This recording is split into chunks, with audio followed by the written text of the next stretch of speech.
Et on va commencer avec Nouvelle Vie.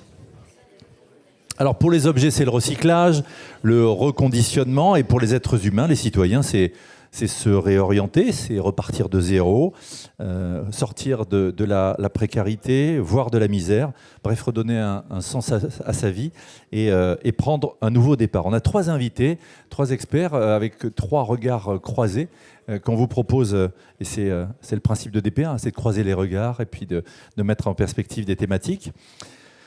Il est où le bonheur? Il est où, chantait Christophe Mahé? Dans le pré, lui répondit Étienne Chatiliez. Mais au-delà de la culture, la quête du bonheur a toujours occupé l'homme. Mais comme il aime à le dire, il n'y a pas de bonheur sans partage. Impliqué dans les sujets d'inégalité, de pauvreté et les questions de solidarité, il a trouvé un toit chez Emmaüs pour aider les autres, justement, à en trouver un. Ce sera un bonheur de l'écouter plaider la cause de ceux qu'on n'entend pas assez. Lofty Wanzar est avec nous. Merci de l'applaudir. Il nous rejoint sur cette scène. Installez-vous, je vous invite à aller de l'autre côté, je ne vais pas dire à gauche ou à droite, mais voilà, allez.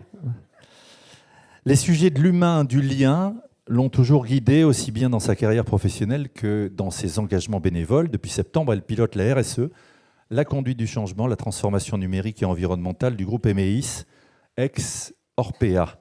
Et nul doute que l'attention qu'elle prête aux autres contribuera à la réparation d'un groupe qui fut fragilisé et dont la mission est justement de réparer les plus fragiles. Muriel Barnéou est avec nous aussi. Merci de l'applaudir. Elle va monter sur la grande scène de DPA. Muriel, merci de vous mettre à mes côtés, s'il vous plaît. Autre personnalité présente pour cette table ronde, c'est une dirigeante qui cultive depuis longtemps la passion d'entreprendre et le goût du temps long, voire de la durabilité, dans le self-stockage, au Gîte de France, comme chez Rent-A-Car. Et aujourd'hui, elle pilote un véhicule de 1600 collaborateurs, merci Jean-Pierre, parfaitement en phase, tu ramasses les copies, parfaitement en phase avec ses valeurs et les attentes sociétales, et a permis à son marché de doubler de taille en 5 ans. Elle n'a pas sa langue dans sa poche, on appelle ça le parler cash de Madame Easy Cash. Anne-Catherine Péchineau est avec nous.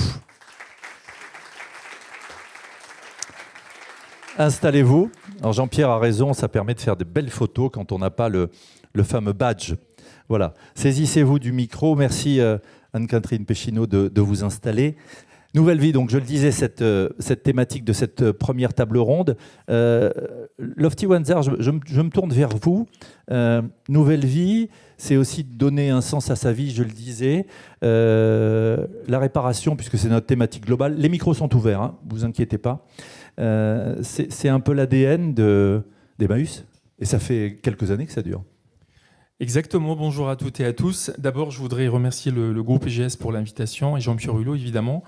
C'est un vrai plaisir d'être avec vous, parce que c'est vrai que chacun d'entre nous débat, échange, pilote dans son cercle avec ses salariés, mais c'est encore mieux, je trouve, de débattre avec d'autres personnes qui viennent d'horizons différents. Je crois qu'on ne le fait pas assez, et on a besoin de cela, de se mettre un petit peu, pas en danger, mais voilà, de confronter les idées, d'avoir une complémentarité avec l'autre. Avant de répondre à votre question, juste une petite précision sur le mouvement Emmaüs, parce que tout le monde connaît en France le nom Emmaüs et son fondateur, l'abbé Pierre. Mais en fait, Emmaüs, c'est un mouvement de 35 000 personnes où, effectivement, aux yeux des Français, c'est quand on a un objet en fait, qui ont fin de vie, on le donne à Emmaüs, qui va le réparer et qui va redonner une seconde vie. Mais en fait, Emmaüs, c'est beaucoup plus que ça. Quand on parle d'un mouvement, c'est présence dans 40 pays dans le monde. C'est une branche hébergement-logement que je pilote. Donc moi, je suis le directeur général d'Emmaüs Solidarity, qui est la plus grande association des 300 associations du mouvement Emmaüs. Donc ça, c'est très 300 associations. 300 associations. Et donc moi, j'ai le bonheur et la chance de piloter presque 1000 salariés et 600 bénévoles, donc une maison de 1600 personnes qui réparent quotidiennement donc l'humain et des personnes abîmées par la vie. Alors abîmées à tous les sens du terme, j'ai envie de dire physique et puis aussi psychique. Psychique, oui, tout à fait. Parce qu'aujourd'hui, les chiffres sont peut-être, tout le monde ne les a pas en tête, mais c'est important de le rappeler de quoi on parle. Nous, on est un mouvement de 70 ans. Et donc, en fait, on a accompagné la France, notre pays, depuis 54 et le fameux appel de l'abbé Pierre, à voir un peu l'évolution de la société, où en fait en 54, la France sortait de la Deuxième Guerre mondiale, d'une construction de la société, de la naissance de plein de choses. Aujourd'hui, la société est complètement différente. On est 68 millions d'habitants. Sur les 68 millions d'habitants, il y a 10 millions de personnes qui sont considérées comme pauvres par l'INSEE, donc qui vont gagner moins de 1 100 € par mois. Et parmi les 10 millions de personnes, c'est beaucoup, 10 millions de personnes, c'est 14,5% de la population française qui est considérée comme pauvre. Sur les 10 millions, il y a 4 millions de personnes qui ont une problématique de logement. C'est énorme. Problématique de logement, j'incite parce qu'on l'oublie souvent, le logement, c'est le premier poste de dépense des ménages. C'est quelque chose de fondamental. Ça représente... Et fondamental pour la vie de chacun, avoir un toit pour soi. C'est la sécurité. Ouais, le synonyme de logement, quand on interroge les gens qui viennent chez nous, c'est avoir un toit et une sécurité. On va en parler de ce toit et de ce que vous faites chez Emmaüs, nous qui sommes confortablement installés dans le toit de la collection Lambert. Muriel Barnéo, merci d'être avec nous. On parlait de fragilité avec Lofty Wanzar à l'instant. Fragilité... qui veut dire aussi soin apporté aux autres. Là, on est dans des marqueurs qui nous dépassent, qui sont plus larges. On en parlait avec Alain Juppé tout à l'heure. Oui, qui sont plus larges et qui en même temps racontent ce que l'on est. C'est une des raisons, nouvelle vie, comme tu le disais, il y a la nouvelle vie d'Orpea devenue Emeis, donc en tant que telle, et puis ce que l'on fait, dont on parlait avec Rémi, le DRH de l'année, le DRH de Clariane. Notre métier, c'est réparer. Réparer dans deux univers. On pense souvent en maison de retraite, c'est à peu près la moitié de notre activité. L'autre moitié de notre activité, ce sont dans des cliniques qui sont des cliniques psy ou des cliniques de réhabilitation ou des cliniques de soins de suite. Et le sujet, c'est bien effectivement de réparer ces fragilités. Et une des raisons qui m'ont amené à rejoindre le COMEX d'Emeis, c'est que j'ai l'absolue conviction, et c'est vraiment une chose que je voudrais partager avec vous aujourd'hui, qui est que une société n'est une société que dans la manière dont elle est capable de traiter les fragiles. Tu le dis, je pense, tu le vis. Je pense que fondamentalement, c'est quelque chose d'essentiel à l'humanité. Prendre soin des fragiles. Prendre soin des fragiles. Et c'est quelque chose qui nous unit à nous-mêmes, à ce que l'on est. Emeis est présent dans 21 pays. C'est aussi quelque chose d'extrêmement identitaire à l'échelle européenne. Il faut que vous le sachiez. Et c'est une chose qu'on doit partager et profondément préserver. En tout cas, c'est une de mes convictions. Parce que rien n'est jamais acquis. Rien n'est jamais acquis. Alors évidemment, on n'imagine pas des choses horribles. Mais dans cette manière de prendre soin et de les positionner, il y a le regard qu'on va porter sur cette fragilité, la manière dont on va en faire des acteurs de la société et la manière dont on va être capable de voir ce qu'ils apportent et ce qu'ils réparent de nous-mêmes dans la façon dont on va pouvoir prolonger ses vies. C'est intéressant ce que tu dis. Organiser ses vies. Tu dis souvent que ça nous répare nous-mêmes, en fait. Oui, vous savez, quand vous donnez, vous recevez plus que ce que vous donnez. Enfin, c'est incroyable, ces phénomènes-là. Et oui, moi, je suis absolument persuadée que cette place aux fragiles, elle raconte quelque chose de notre culture au risque, notre culture aussi à la mort, notre capacité à être en empathie et en résonance les uns avec les autres sur quelles que soient les formes d'accidents de la vie, parce qu'il y a aussi des choses qui ne sont pas volontaires dans la vie. Et donc, je pense qu'effectivement, ce sont des actions qui nous réparent nous-mêmes et qu'il faut en être conscient, profondément conscient dans les choix de société que nous faisons, parce qu'il y a des choix de société qui sont en cours sur un certain nombre de ces sujets, notamment lorsqu'on parle de financement. Vigilance, on va en reparler, et opiniâtreté, tu le disais, Muriel. Merci Anne-Catherine Péchineau d'être avec nous. Thématique de la nouvelle vie. Alors il y en a qui se réincarnent une fois, 2 fois, 3 fois, 4 fois. Chez EasyCash, on a plusieurs vies et on les promeut. Exactement. Alors, moi, à titre personnel, j'ai eu également plusieurs vies de chef d'entreprise parce que je suis Ouais, c'est passée ce de que la je disais. location de voitures au self-stockage, mais j'ai également dirigé un groupe d'EHPAD et désormais je dirige EasyCash.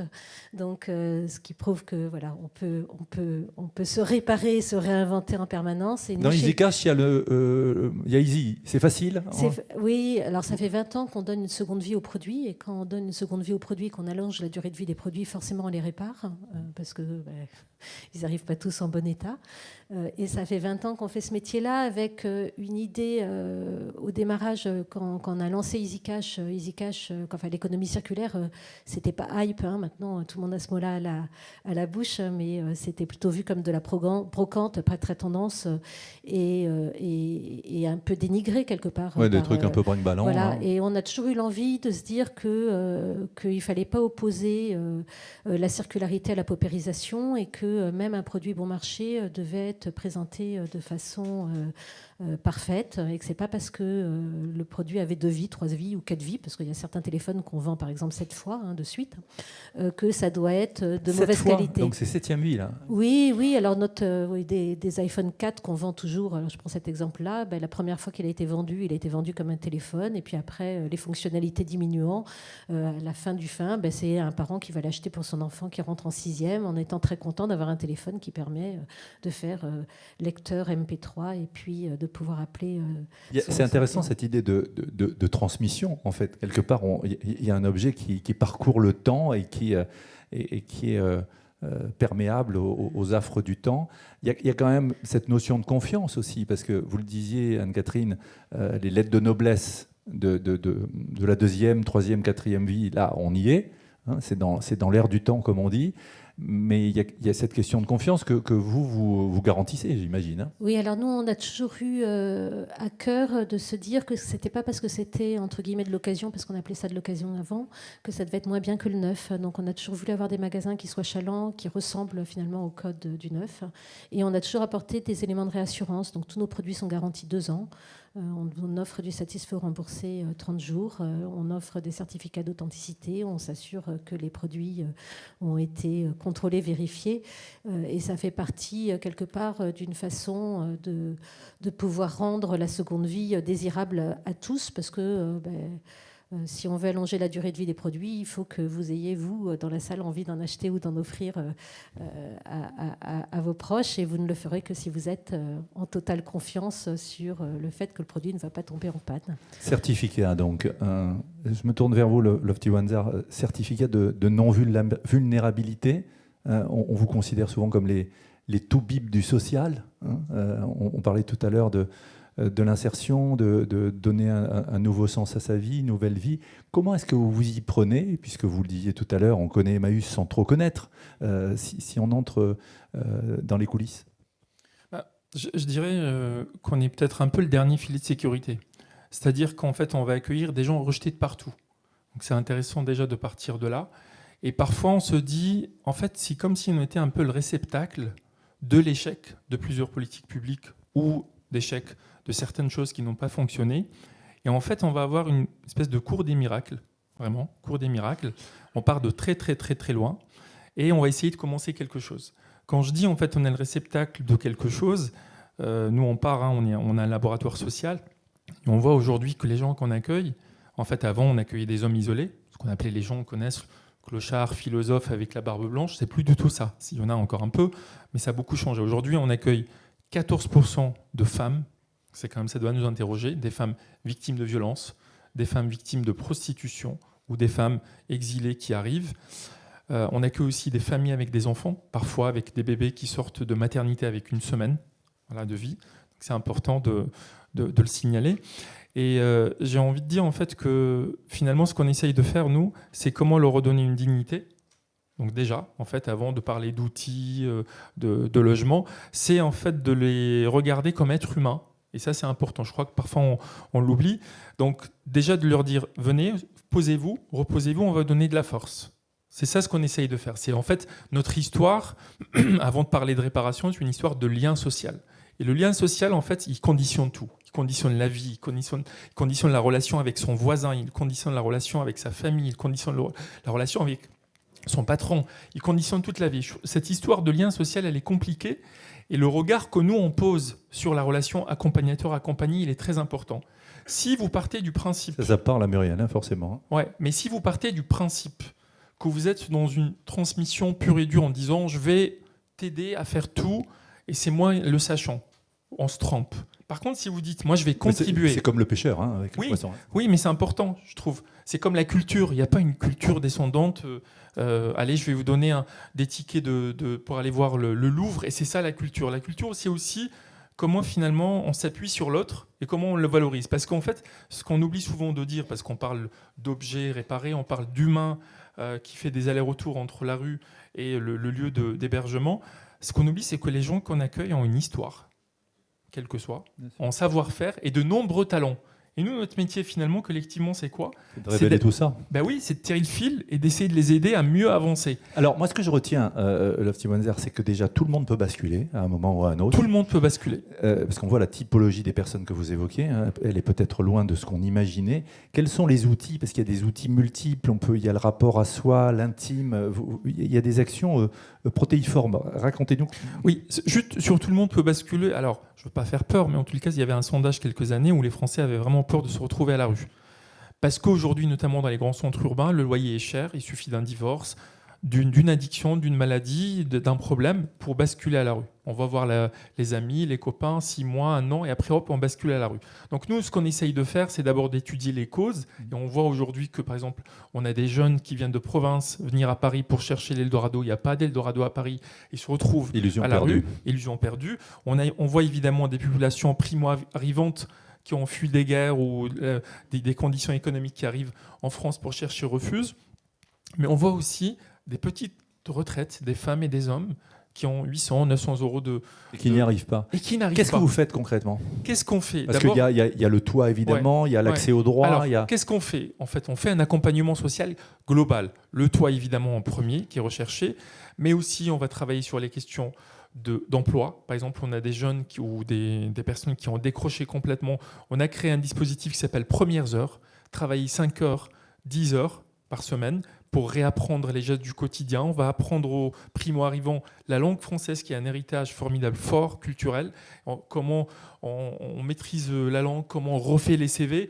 On travaille aussi avec des entreprises, on en a parlé tout à l'heure, mais les entreprises ont un rôle... Des choses qui sont faites avec Jean-Claude Degrand de L'Oréal, qu'on salue. Exactement, tout à fait. Les entreprises ont un rôle fondamental. Avant, il y a peut-être 20 ans, 30 ans, les associations et les entreprises, il n'y avait pas cette relation de confiance. Je trouve qu'aujourd'hui, on chemine petit à petit. On travaille dans la dentelle, au-delà de la politique de RSE, qui est un gros mot qui est important, mais je pense qu'il faut travailler dans la dentelle et se fixer des objectifs pour accompagner les personnes. On va rentrer un peu plus dans les détails sur les différentes actions. Il y a des choses sur l'estime de soi, il y a vraiment des choses insoupçonnées. La réparation, réparer psychiquement, psychologiquement et puis physiquement aussi. Muriel, Emmaïs, réparation à tous les sens du terme. Alors on parle là de réparer les vivants, on y reviendra tout à l'heure, réparer les fragiles et puis réparer Emmaïs. Hein. Oui. Tu t'es attelé à une tâche... Enfin pas seul, hein. Oui, il y a avec les équipes. Comex qui le fait. Peut-être que dans cette idée de réparation, et parce que vous êtes des dirigeants, c'est un exemple pour moi absolument parfait, ou le contre-exemple absolument parfait de la puissance d'une gouvernance. Il faut vraiment en avoir conscience aussi. Une gouvernance déviante a des incidences absolument incroyables, jusque dans des éléments de vie, de quotidien, jusqu'au plus fin des maillons de votre chaîne de valeur, de votre utilisateur final, de votre client final. C'est assez saisissant de voir à quel point du très haut, c'est-à-dire du board, hein, d'une structure jusqu'à ce qui fait le quotidien de sa vie économique, quelque chose de déviant peut être puissamment est très compliqué ensuite à dénouer. Donc ça a été une des premières choses qui a dû Donc être ambition faite. partagée et action partagée. Ah oui, vraiment, vraiment. Et à tous les étages, encore une fois, dans la manière d'exercer un mandat d'administrateur indépendant, vous en parliez tout à l'heure, dans la manière de diriger, dans la manière de financer, bref, dans la manière de contrôler. Il y en a vraiment pour Gestion tout saine, l'écosystème, absolument tout l'écosystème, à se regarder et à être capable de faire un peu de rétex, un peu avec modération, comme le disait le Premier ministre tout à l'heure, c'est-à-dire de se dire qu'est-ce qui a déconné et comment on évite que ces choses-là recommencent, parce que c'était extrêmement puissant. Ça, c'est sur l'aspect gouvernance. Ensuite, c'est à tous les étages. C'est-à-dire que c'est une équipe nouvelle, et on laissera ensuite la justice passer sur ce qu'elle doit passer, qui n'est pas l'objet ici. Le premier sujet sur lequel le poids du corps a été mis, c'est les collaborateurs. Parce que si nous ne prenons pas soin de nos collaborateurs, ils ne pourront pas prendre soin de nos patients, de nos résidents et de nos bénéficiaires. Symétrie des attentions. C'est un sujet fondamental. On peut l'appeler employee first, on peut l'appeler comme on veut, mais en tout cas, ça nous a semblé être une des premières réalités dont il faut être conscient. Ils ne sont pas dans le niveau de fragilité dont tu parles, mais il faut quand même se le dire, 1 200 € par mois, 40 minutes de trajet aller, 40 minutes de trajet retour, pour venir faire à nos parents ce que nous-mêmes, on n'oserait pas faire ou on ne voudrait pas faire.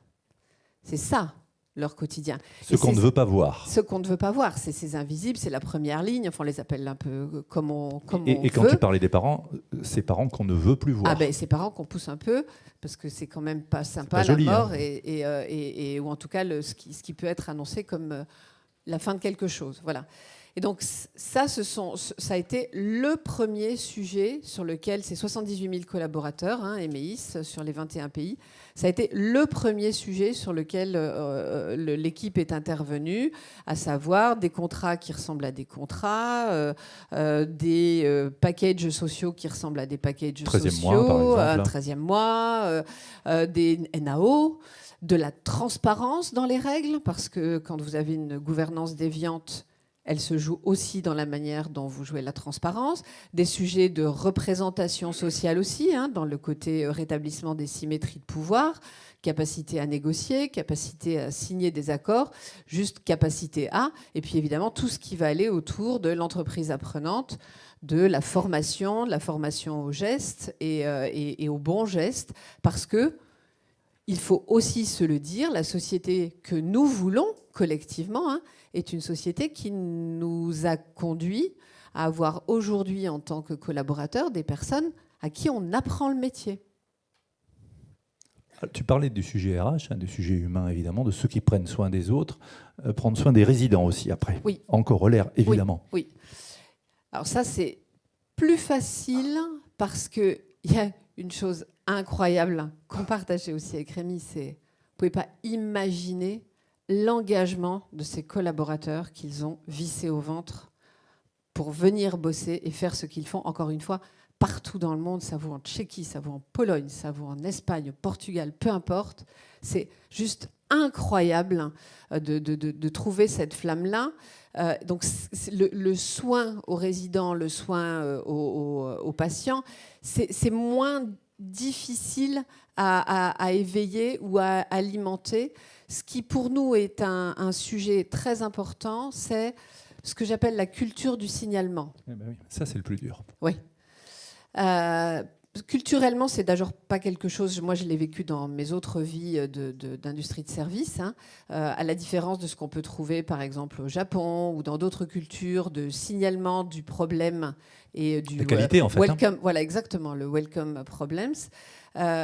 On n'a pas forcément ce qu'on appelle la just culture aujourd'hui, cette capacité à faire comprendre à tout le monde que le signalement n'est pas une dénonciation, ça n'est pas une infidélité ou une déloyauté à son boss. Mais c'est une courbe positive en fait. Exactement. Alors ça veut dire qu'il a fallu, on se dit les choses, Muriel, c'est les process, il a fallu un peu les réviser aussi. Oui, j'ai la qualité en charge, donc il a fallu les réviser tout en étant, et ça c'est pas facile quand on prend un moment comme ça, tout en étant lucide sur ce qui fonctionnait bien et qui ne devait pas être changé par principe, parce que vous imaginez bien que sur 78 000 personnes, 99,98% sont des personnes qui faisaient et qui font bien leur métier. Et on ne crée pas une nouvelle vie uniquement avec de nouveaux arrivants. Et on ne change pas tout à coup 78 000 personnes en les remplaçant par 78 000 personnes. Il manque 500 000, d'ici 2035, il manque 500 000 aidants en Europe, pour vous donner une idée de à quel point on est en souci de recrutement et à quel point les questions d'immigration ne sont pas seulement, pour revenir à ce que disait Alain Juppé, des questions pour le monde de l'hôtellerie ou le monde de l'industrie, mais pour nous ici, demain, pour qu'on prenne soin de nous. Donc oui, bien sûr, ça a été un sujet, ce sujet qualité et stabilisation de l'outil de qualité. Le point clé pour moi étant cette culture du signalement, cette non-peur de dire, ou cette protection. Oui. Là, il y a un problème, on peut pallier le problème en le signalant. Et je dois le dire, et si je le dis, il ne m'arrivera rien de grave. Oui, en plus. Alors, les choses qui ne vont pas les signaler, c'est aussi ce que fait Emmaüs, évidemment, en signalant, en montant des partenariats. Je disais tout à l'heure L'Oréal, parce qu'il y a des choses pour des espaces beauté, il y a des choses qui sont faites avec Ikea, avec Accor, tous azimuts. Le monde de l'entreprise accompagne, vous le disiez, Lofty Wanzar, tout ce que vous mettez en place. Oui, je pense que ça fait écho aussi à ce qui a été dit ce matin sur pas de fatalité, espérance, parce que c'est dur. On doit se battre aussi pour les financements, pour accompagner les personnes, mais il y a quand même des choses qui marchent. Et on parlait de l'information négative, positive ce matin. Je pense aussi, parfois, on a tendance à ressortir beaucoup ce qui ne fonctionne pas, à oublier ce qui fonctionne. Vous avez remarqué ? C'est ce que tu disais. Et avec L'Oréal, je parlais du monde de l'entreprise. Ils ont eu l'intelligence de nous approcher en disant, nous, on sait faire la beauté, c'est notre métier, on le fait depuis 100 ans. Vous, votre métier, c'est l'humain. Il y a quelque chose à faire. Donc, il y a 10 ans de cela, on a noué un premier partenariat avec la Fondation L'Oréal, et en fait, qui consistait à ce que des socio-esthéticiennes, c'est un nouveau métier, socio-esthéticiennes, socio-esthéticiens, qui ont entre la beauté et le social. Ça parle au docteur Bellin, qu'on va voir tout à l'heure sur... Exactement. Qui viennent dans nos centres d'hébergement, et qui propose en fait un soin, un échange autour de vraiment à la carte pendant 2 heures.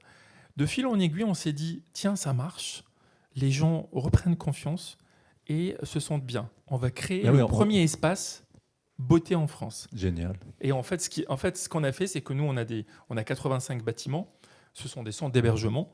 Bon, voilà, il y a les travailleurs sociaux, il y a du boulot qui est fait. Mais il y a ces espaces beauté. Mais qui savait qu'il y avait des espaces beauté dans les centres Emmaüs ? Je vois une main qui se lève. On en a 3 actuellement. Et en fait, être bien dans sa peau, en fait. Ouais. Et en fait, ce qu'on s'est dit, en fait que aussi, nous, on a des bâtiments, mais les bâtiments ne font pas l'accompagnement. C'est un outil, c'est une sécurité. On a le public, on a les salariés, mais on a parfois le rez-de-chaussée. Bon, voilà, il sert de stockage, etc. Et on s'est dit, tiens, si le projet architectural épousait le projet social et réaménager le rez-de-chaussée avec L'Oréal et de faire le premier espace beauté ouvert sur le quartier. Et en fait, les gens viennent gratuitement. Ils viennent quoi ? Ils viennent choisir. Et moi, ce qui m'a frappé, il y a des personnes sans abri qui ont connu 10 ans, 15 ans de rue, qui nous disent, c'est la première fois où j'ai le choix de choisir des produits. Et donc, rien que ça paraît dingue, mais c'est fou. De dire, je choisis ma crème, je choisis mon shampoing, et je vais passer 2 heures entre des mains d'un spécialiste où je vais parler finalement. Et à la fin, les personnes, en fait, ce qu'on observe, c'est qu'elles repartent avec le sourire. Et quand elles se regardent dans le miroir, je peux vous dire qu'elles sont aptes à exprimer quelque chose. Estime de soi. Aptes à faire quelque chose. Et estime de soi. Et finalement, quand on ne se trouve pas beau physiquement et psychologiquement, on n'arrive pas à faire des choses. Et en fait, nous, ce projet-là, on l'a constitué comme un levier, notamment dans la recherche d'emploi. Bien sûr. Et ça marche très bien. Parce qu'on a le fameux syndrome de l'imposteur. Demain, quelqu'un a un entretien. Ouais. Et on n'a pas tous les mêmes codes. Comment s'habiller, comment se poser, comment s'exprimer, comment avoir confiance en soi. Et c'est un formidable booster. Donc, on a créé un dans le 10e arrondissement de Paris, quai de Valmy. On a créé un deuxième dans le 18e. Après, on a passé le périph'. Aujourd'hui, on a le 93. Et en quatrième, à Nantes. Et en fait, l'idée, c'est de créer comme ça 10 espaces beauté avec la Fondation L'Oréal. Et de montrer aussi que vraiment, les personnes ont... Il faut faire aussi du beau et du digne. Quand vous faites, vous savez, un lieu, que ça soit... Et ce que tu disais tout à l'heure, Émilie, en fait, aujourd'hui... On ne peut pas faire un truc moche et trop sombre. Ça crée de la violence. Bien sûr. Si vous faites quelque chose de beau, vous respectez les personnes. Et puis ça donne envie aux gens d'y venir. Et les salariés travaillent dans de bonnes conditions. Et d'y rester. Anne-Catherine Péchineau, les points de vente d'EasyCash, ils sont beaux aussi, ils donnent envie. Comment on organise, je crois que c'est 150 points de vente, c'est ça? Comment on organise tout ça pour créer la confiance, pour créer du trafic aussi, hein, on est dans le business? Alors, on est sur les codes du neuf, donc on a des magasins qui sont extrêmement propres, qui donnent envie. Et on a également une particularité, c'est qu'on achète et on vend, puisqu'on est en circuit court, nos produits, on les achète au comptoir. Donc quand on ouvre un magasin, on l'ouvre vide. Il faut juste imaginer qu'on ouvre le magasin, on l'ouvre vide et on l'ouvre d'abord aux achats. Donc on va d'abord acheter les produits des gens pour pouvoir remplir le magasin et ensuite revendre. Donc il y a une grosse place au merchandising. Il y a également des ateliers de réparation au magasin qu'on est en train de mettre en place. Parce que notre objectif, c'est vraiment d'allonger la durée de vie des produits. Je sors, quand on parle de nouvelle vie, je sors d'un parcours de CEC, la Convention des entreprises pour le climat, pour mettre en place notre feuille de route régénérative sur l'année à horizon 2030. J'invite d'ailleurs tous les chefs d'entreprise qui n'en font pas partie, qui n'ont pas fait ce parcours-là, à y aller, parce que c'est vraiment un temps absolument incroyable qu'on s'offre. Et lors de ce parcours, on a fait 2 renoncements. Un premier renoncement qui est un renoncement au neuf. Dans nos magasins, on vendait encore un certain nombre de produits neufs et on s'est dit que quand on faisait de la seconde main, il n'y avait absolument aucune raison d'avoir des produits neufs, sauf s'ils permettaient d'allonger la durée de vie des produits. Second renoncement qu'on a fait, c'est un renoncement au volume, en se disant qu'il fallait qu'on fasse attention aux effets rebonds. C'est-à-dire que si... on décomplexifie une consommation et qu'on part sur de la surconsommation, finalement, ça ne fait pas très sens. Hein. En tout cas, on ne répare pas grand-chose. Et puis, on a également décidé de s'ouvrir beaucoup plus à l'extérieur. Donc, on était déjà par nature même très ancrés sur le territoire. Nos magasins, c'est des magasins franchisés. Les franchisés, c'est des commerçants. Hein. Il y a une création de liens, en fait, dans les territoires. Exactement. Et on travaille désormais, on a mis en place, on a créé quelques ESS avec des réparateurs, de façon également à pouvoir faire plus d'inclusion. Je suis en discussion avec... j'espère pouvoir vous aider à pouvoir mesurer vos stocks sur Emmaüs, parce que je crois qu'il y a un petit problème de stock, et moi j'ai des outils pour pouvoir le faire. Donc on est en train, mal d'EPA quand même. Hein, de pouvoir travailler des choses comme ça. Et puis surtout, depuis le démarrage d'EasyCash, on a toujours fait grandir des entrepreneurs. Moi, je pense qu'il pourra y avoir une économie vertueuse que s'il y a des chefs d'entreprise qui s'y lancent. Donc, moi, ma mission, c'est d'aider des gens à se lancer dans ce nouveau marché. Donc, alors, on le fait déjà, nous, par des parcours de formation. Quand on s'est lancé il y a 20 ans, ça n'existait pas comme métier. J'ai désormais 40% de mes franchisés qui sont des franchisés qui sont issus de la promotion interne, hein, qui sont des gens qui sont rentrés chez nous comme vendeurs de téléphone, comme alternants pour certains d'entre eux, puis qui petit à petit... ont monté leur boîte. Hein, voilà, mais qu'on a aidé à monter leur boîte avec des parcours. Et je pense qu'il y a un vrai sujet sur toute la filière réparation, qui étaient des savoir-faire qu'on avait dans le temps, qui se sont perdus. On le voit. Oui, donc c'est le renouveau de métier. Il y a des renouveaux de métiers, donc il y aura sans doute 30 ou 40 000 emplois qui seront créés, je pense, dans ce secteur-là à horizon 4-5 ans, et qui sont également des formidables leviers de retour à l'emploi de réinsertion, et de réinsertion. Alors, nouvelle vie, c'est aussi, appelons un chat, nouvelle vie au porte-monnaie, quelque part. Alors oui, parce qu'on donne également du pouvoir d'achat à des gens qui vont venir vendre des produits chez nous. Et alors on est en France, mais les Français peuvent avoir différentes vies chez EasyCash, c'est-à-dire des moments où c'est plus difficile financièrement et où ils vont venir vendre des produits. Typiquement, nous, en cycle, dans le mois, on rachète plutôt des produits en fin de mois et on en vend plutôt en début de mois. Mais on peut avoir des gens qui, à un moment donné, ont vendu et puis à un moment donné viennent acheter parce qu'ils sont dans une autre période de de leur vie. Il y a aussi beaucoup de circularité sur certaines typologies de produits. Alors, je pense que vous n'êtes pas un public de gamers, mais peut-être que vous l'avez été dans votre jeunesse. À un moment donné, quand on joue aux jeux vidéo, on consomme beaucoup. Et voilà, on a beaucoup de clients qui viennent assez régulièrement acheter et revendre leurs produits pour pouvoir avoir des nouveautés. Qu'est-ce qui marche bien? Qu'est-ce qui cartonne? On parlait de téléphonie. Il y a l'or aussi, peut-être? Alors, on fait 50% de notre chiffre d'affaires en téléphonie et en gaming. Après, on fait 30% sur la partie luxe, surtout en ce moment, parce que le cours de l'or est un peu élevé. Donc, il y a des gens qui viennent vendre des produits en or qu'ils ont. Alors, c'est souvent, ils vendent rarement les bagues de grand-mère, mais ils vont vendre des bijoux un peu abîmés. On vend également beaucoup de maroquinerie. Alors, ça fait écho à ce que je disais sur la surconsommation. On a des très beaux sacs à main qui sont certifiés. Et après, de l'informatique et puis du produit culturel. Pour l'anecdote, l'année dernière, on a encore vendu 1,7 million 100 000 DVD. Moi, les bras m'en tombent à chaque fois. Et c'est la vraie France, en fait. Hein. Et ça ne diminue pas, on va dire globalement, il y a toujours un public pour cette typologie de mais c'est produits. intéressant parce que vous êtes au cœur des territoires. Ça me rappelle, je ne sais pas si vous vous souvenez du producteur qui est toujours vivant, d'ailleurs Gérard Louvain, on en parlait avec le docteur Bellin. Sacrée soirée, on lui disait, vous n'avez pas marre de faire des émissions populaires, enfin voilà. Il disait, moi je fais des émissions pour les gens qui sont de l'autre côté du périph', où à 19h30 les volets sont fermés, on regarde la télé en mangeant. Donc c'est ces territoires, les territoires. Muriel, ça aussi c'est important, oui. Parce qu'il y a ces implantations, oui. et ce sont des lieux de socialisation aussi, oui. Parce que ça permet de réparer les territoires aussi. Oui, c'est un peu un impensé en fait. Les lieux d'implantation et la diaspora des sites que l'on peut avoir, c'est à peu près 1000 établissements partout dans le monde, en Europe. Toujours Emeis, 300 000 résidents, patients, bénéficiaires qui, à un moment ou à un autre, passent entre nos mains chaque année. Et la manière dont, à la fois, ils impactent le territoire et la manière dont le territoire les impacte est quelque chose qui est très peu perceptible, très peu vu, très peu raconté, alors que les collaborateurs viennent d'une zone de chalandise qui est très proche, bassin d'emploi. Bassin d'emploi. Très souvent, de la même manière, résidents, patients viennent de la zone de chalandise.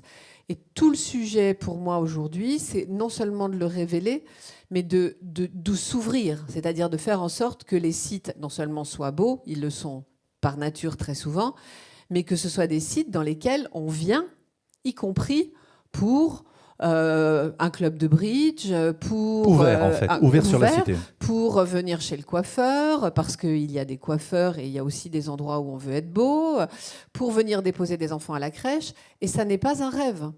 On a partout en Europe des pratiques comme ça. En Autriche, par exemple, très souvent, dans les maisons de retraite, vous avez une crèche, et qui n'est pas une crèche pour les salariés, qui est une crèche pour la ville. Quand on promeut le transgénérationnel, on est en plein dedans. Et les résidents racontent des histoires, lisent des histoires, ont des échanges avec les enfants, avec les jeunes parents qui entrent et qui sortent. C'est ce sujet de faire partie de la cité, être dans la cité et pas être enfermé dans des murs, parce que c'est ça la vie. Et cette vie-là, il y a énormément à transmettre. Le monsieur qui est dans son fauteuil, c'est pas seulement un monsieur qui est incontinent ou qui perd la tête de temps en temps. Il a une histoire à raconter. Il a été un des pionniers de l'industrie énergétique du pays et il a plein de choses à raconter à des ados qui ont un intérêt, eux, à venir entendre cette histoire et à rédiger cette histoire. C'est que des histoires vraies, ce que je vous raconte. Et donc, pour moi, c'est un élément extrêmement important de notre cohésion sociale et territoriale. Et c'est quelque chose qu'il faut que l'on exige, que l'on accepte, que l'on souhaite, cet échange et cette respiration des structures territoriales, associations, vies de communes diverses et variées, parce que ces missions-là font partie de notre humanité et de notre manière d'être. Qui a des questions à poser à nos invités par rapport à ces nouvelles vies? Alors, on va te tendre le micro. Il va arriver. Merci beaucoup. Merci à tous de vous présenter avant de poser les questions. Tiens, voilà, le micro arrive. Merci beaucoup, Bruno Béliard, groupe GSF. Merci Frédéric du clin d'œil que tu fais à Jean-Claude Legrand, parce qu'avec GSF, on travaille énormément avec L'Oréal sur toutes ces questions à la fois d'inclusion et d'aide, que j'en parlais hier en présentation. Et c'est un groupe qui est assez remarquable sur toutes les actions qu'il nous permet de monter conjointement avec les collaborateurs de L'Oréal. Énormément de parrains chez L'Oréal pour accompagner nos agents. Un lien, GSF pourrait être et est, je sais, un lien entre Emmaüs et Orpea, puisque certains... Emmaüs. Pardon ? Emmaüs, vu le pognon qu'on a Emmaüs. dépensé pour changer de nom. Ah oui, oui. Ça coûte cher le Ah, rebranding. c'est terrible, je ne sais pas comment. Alors, Emmaüs, Emmaüs. Emmaüs. Si on pouvait en régie faire changer le Ouais, nom en Emmaüs, direct. E-M-E-I-S, en direct. C'est presque Emmaüs, c'est un rapprochement. Emmaüs, Emmaüs. Emmaüs, ça veut dire nous, en grec ancien. En grec. On a certains collaborateurs qui arrivent à sortir de l'ornière grâce à Emmaüs et qui se retrouvent dans nos rangs, qui ne choisissent pas forcément, qui sont ces invisibles dont tu parlais tout à l'heure, Muriel, mais qui ne choisissent pas forcément ce métier, mais on arrive effectivement à faire en sorte que le sens accompagne les mouvements du quotidien qu'ils vont faire. Et puis ils vont se retrouver chez Orpea parce qu'ils vont entretenir Emmaüs. Deux mauvais points. Et ils vont se retrouver chez Emmaüs pour entretenir les locaux parce qu'on entretient quelques établissements. J'avais deux questions sur le lien à tous les deux. Réponse courte. Ouais, réparer les liens intergénérationnels pour Orpea, est-ce que ça fait partie de votre feuille de route Oui. pour Emmaüs? Oui. Est-ce que ça fait partie de votre feuille de route? Et la deuxième question pour Lotfi, c'est la population locale. Le lien avec la population locale pour les établissements d'Emmaüs Solidarité. On en a un juste à côté de chez nous. On n'en entend pas suffisamment parler. Merci. Voilà. Oui, Alors, ça fait rapidement, deux complètement réponses. partie. Oui, ça fait partie de la feuille de route, à la fois intrinsèquement parce que mettre ces fragiles, et là, pour le coup, les plutôt âgés au milieu de la société, fait partie de ce qui nous motive et de notre raison d'être et des missions de la société à mission qu'on embrasse. Okay, et ça fait partie de ce que les résidents nous racontent. C'est-à-dire que quand vous interrogez les résidents et que vous leur demandez ce qu'ils voudraient, ils vous disent plus de temps.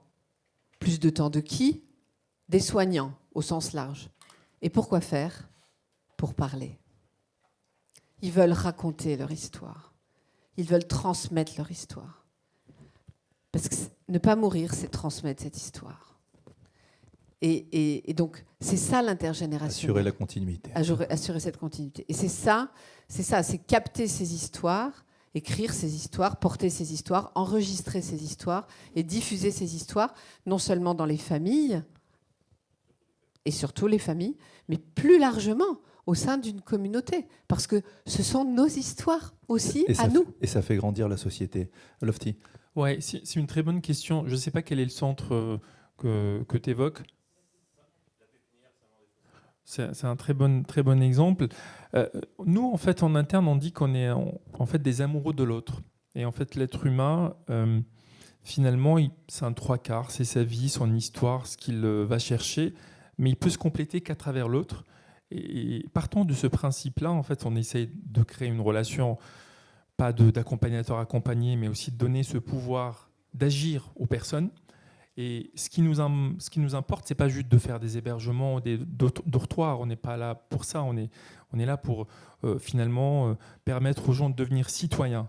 Et ce qui nous importe, vraiment, on est soucieux de ça. Comment on s'implante dans un territoire? C'est extrêmement important parce que l'implantation dans un territoire, finalement, c'est quoi? C'est cette espèce de vivre ensemble. C'est aussi comment on se regarde, comment on se croise dans la rue, quel regard on porte sur l'autre. Et tu parlais du site de Pépinière, ça a été extrêmement difficile pour nous de s'implanter quand on franchit le périph' de Paris. La Pépinière, pour les gens qui ne savent pas, c'est un magnifique site avec un parc à Saint-Maur-des-Fossés. Et la municipalité nous a causé énormément de blocages et de freins, parce qu'en fait, on avait un projet, un site qui appartient à l'État, où il y a eu la première météo en France début du siècle, et qui était vide, vraiment vide, et qui dérangeait personne. Et effectivement, on a eu en fait des blocs de pierre devant l'entrée du centre le jour de l'ouverture, alors qu'on accueillait une cinquantaine de familles avec des bébés. Donc il n'y a pas de risque vraiment pour les personnes.